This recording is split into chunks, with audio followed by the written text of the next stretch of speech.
हरे कृष्णा। एक गांव में ग्वाल भक्त जी थे और उसके साथ उनके माता पिता और बहुत सारी भैंसें थी। उन भैंसों से दूध घी निकाल कर अपना वेतन चलाते थे। लेकिन ग्वाल भक्त का स्वभाव पता है कैसा था, वो संतों की काफ़ी सेवा करते।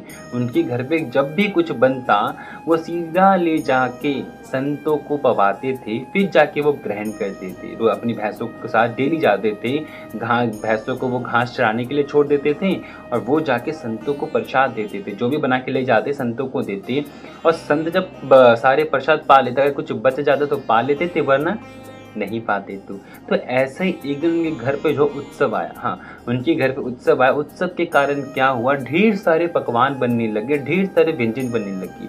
इस कारण क्या हुआ, उस दिन उनको भैंसों को जंगल ले जाने और संतों को प्रसाद देने में देरी हो गई, क्योंकि बहुत सारा मतलब व्यंजन बनना था, इसलिए लेट हो गया। मन में चिंतन करते रहे कब बनेगा कब बनेगा। माँ से बोल दिया, माँ अब मुझे ना इस गमछा में सारे व्यंजन बांध दो, मैं जंगल जाके खाऊंगा और भैंसें भी बुला रही हैं, भैंसों को भी लेके जा रहा हूँ, भैंस वहाँ पे चारा चर जाएगी। अब ग्वाल बाग भागे भागे जाते हैं और जितने भी भैंसें थी उनके पास सब जंगलों में छोड़ देते हो, अपना घास खाती आराम से। और जो ग्वाल भाग जी थे संतों के पास चले गए, है ना। तो संतों के पास जाके माँ चरणों में माफ़ी मांगी, आज मैं लेट हो गया स्वामी, मुझे माफ़ कर दीजिए, इतने सारे घर आज उत्सव था, इतने सारे पकवान बनने में देरी, मुझे माफ़ कर दीजिए।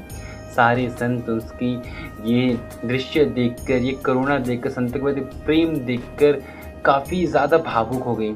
इतना छोटा सा बच्चा इतना प्रेम करता है मेरे से, वाह क्या बात है। अब प्रसाद जब सारे संत पा लेते, वो जाके बर्तन धोते, बर्तन धोने के बाद फिर वो प्रसाद पाते। अब इतना हो जाने के बाद क्या हुआ, वो वापस से अपनी भैंसों के पास जाते। लेकिन आज क्या होता है, जब वो वापस जाके देखते हैं तो उनकी सारी भैंसें किसी ने चोरी कर ली। अब वो डर जाते हैं, इसलिए नहीं कि भैंसें चोरी हो गई, इसलिए वो माँ को जाके क्या बताएंगे। यदि माँ को सारा वृत्तांत बताया तो माँ क्या करेगी, उन संतों को कोसेगी। हाँ, संतों को ये करता है वो करता है, संतों को कटु शब्द से बुलाएंगी पुकारेंगी।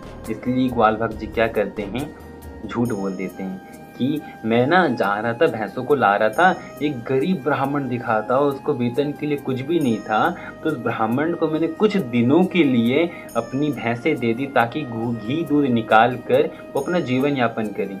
जैसे ही उसको कोई दूसरा साधन मिल जाएगा आय के लिए, उस ब्राह्मण को दूसरा साधन मिल जाएगा आय के लिए, तो वो मुझे वापस, मेरी भैंसें मुझे वापस कर देगा।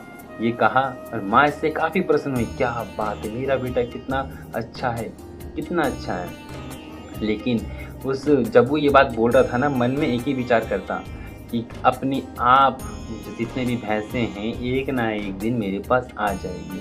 अब मन में उसने ये विचार कर लिया, भगवान तो मन की बातें जानते हैं ना, और ये बोलते हैं मैंने इतनी संत सेवा किया, इतना वो सेवा की, अपनी सिर्फ सेवा के बल पे वो ये सोचने लग जाते हैं कि भैंसी अपने आप वापस आ जाएगी। और ठीक एक दिन क्या होता है, उसी गांव में दिवाली का दिन आता है। हाँ जी, दिवाली का दिन आता है, चारों तरफ पटाखों की शोर। एक छोटा सा नन्हा सा बालक जाके, जहाँ पे सारी भैंसें बंधी हुई थी, जो चोरी करके ले गया था उनके वहाँ पे भैंसें बंधी हुई थी, वहाँ जाके पटाखे फोड़ देता है। हाँ, एक और बात, उन चोरों ने दिवाली के दिन भैंसों को चांदी हीरे मोती रत्नों से सजाया था, हीरे मोती से सजाया था। तो एक छोटा सा बालक जाता है और वहाँ पे भैंसों के पास पटाखे फोड़ देता है। भैंस डर के मारे रस्सी तोड़ के वहाँ से भाग चली और सीधा आके ग्वाल भक्त के द्वार के सामने खड़े होकर पुकारने लगी। उनकी माँ बाहर आती है, ग्वाल भक्त जी की माँ बाहर आती है, देखते रही भैंसें, वो भी सोना, इतने महत्वपूर्ण रत्न, तो बहुमूल्य रत्नों से सजी हुई, ये कैसे हो सकता है। फिर ग्वाल भक्त जी को बुलाती है, ये देखिए।